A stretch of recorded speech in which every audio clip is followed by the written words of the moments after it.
gilhita kasen katuya pat yan thei tin chen nat thol hon nin pheilin ban de nei so hon ne ka ki pa nge e o hati sa ka gel do di lon thi nei tu sita again thei na hi kile sa loi sin he pa gen thei te kinem na nang ngalum mon kahi e baka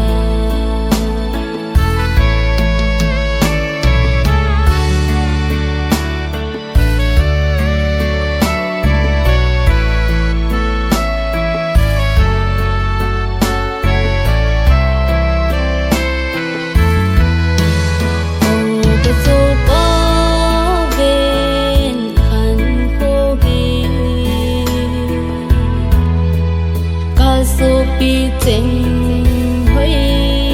a vai tham a na hi ham chung gen thei na hi na bet so hi na mi da se lung na hi ham achi sa ge do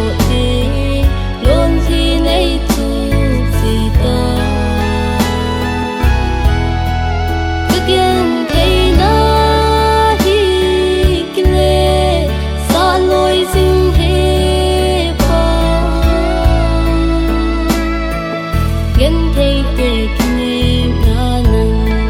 nang alu mon kahi e baka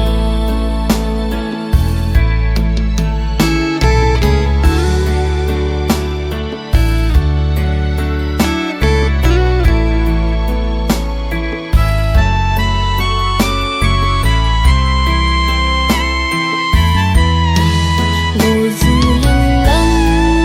dai kai zong de ta te khan ko din